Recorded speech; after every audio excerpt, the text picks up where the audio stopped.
You ever gone to a class and taken a test and you seriously have no clue as to what you're looking at on the page? You start looking around the room, everybody's writing except for you. I hate that feeling. And then the teacher says, okay, when you're done, you can turn in your test and leave. So you wait for like 5 minutes and then you turn in your test and the teacher gives you that look. You get the test back the next time you go to class and blow!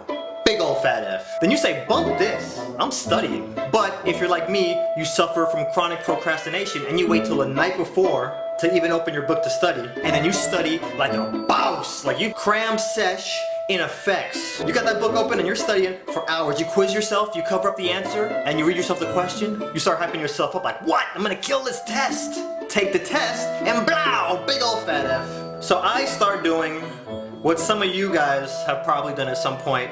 I cheat. Yes, I check my emails and I see what some of you ladies are saying. Swoozie, tell us stories about the old you. I know exactly what you're trying to say. You're trying to say, Swoozie, tell us about when you was a bad boy, because I like the bad boys. I'm gonna give you that today. Here we go. I cheat. But I did it wrong at first. I did what I call now freestyle cheating, where you just kind of turn your head and you peek off of the person next to you's paper. But see, I learned you can't do it like that because there's too many random variables where people write their answers all tiny and small and you can't even read it. It used to frustrate the crap out of me. Like, how am I supposed to cheat off you if your answer looks like Braille? People used to either write too tiny or they just wrote too sloppy. Because the sloppier your writing is, the longer I have to stare at your paper to figure out whatever your chicken scratch means. And it makes it pretty obvious that I'm trying to cheat. It would make me so mad. I would just want to take my pencil and throw it at them and then run over and rip up the test. How am I supposed to cheat off you when your handwriting looks like the alien hieroglyphics from Lost? Look, right there, you even drew a bird and the numbers from the hatch. So I tried to freestyle cheat and get my test back, and blow, big ol' fat F.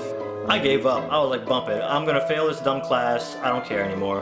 But the next test that we had, I started noticing some sketchiness going on in the class. Questionable sounds, like people coughing and sniffling. How come Cheyenne always develops these flu symptoms every time there's a test? And then I saw it. She coughed, and then like 8 people around her all of a sudden would write down an answer. And then she'd sniffle, and the same 8 would write another answer. And I'm like, what the flux capacitor is going on here? This is a multiple choice test.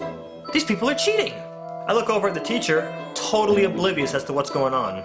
I'm like, bump this. Everybody else is cheating. They didn't include me on this. Oh no, it's not going down like this. So I devised a plan. First thing I knew I needed, accomplices. So I got my friend Paul, and I got my friend Josh.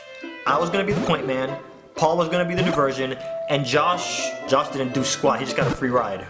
So in history class, the day before we actually took the test, he would ask us some of the questions from the answer key. And I'd watch him real carefully. He'd go up to the podium, and he'd always take the answer key with him, and it was always multiple choice. And at the end of class, he would always leave the answer key up there. Alright, so then I get Paul and Josh and I explain my master plan to them. Blueprints, charts, and I go Michael Scofield prison break on these kids. So the day before a test, he gets up like he normally does, goes to the front podium, starts asking us a bunch of questions. The bell rings, he goes back to his desk. Now his name is Mr. Masters. Me and Paul, we give the little signal. Paul walks over to him and he's like, Mr. Masters, I have some questions about the Embargo Act of 1807. So then I activate phase 2. I walk over to the podium and I open up the answer key and flip to the questions that are going to be on tomorrow's test, and I start talking all loud.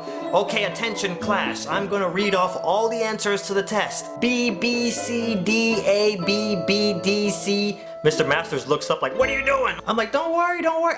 Nobody's gonna hear me. Who's gonna sit here and memorize all these answers anyway? A, B, B, C, C, C, C. There's nobody here. So then he just shake his head and go back to answering Paul's question. Unbeknownst to the teacher, I've got a tape recorder tucked away in my pocket recording all the answers. Boom! It's not cheating. It's giving yourself a successful advantage. Like a boss. Me, Paul, and Josh meet out on the patio. It's time to memorize this bad boy. Take a wild guess what we do next. We turn those answers into a rap song. What? Let's go. B, B, C, yeah.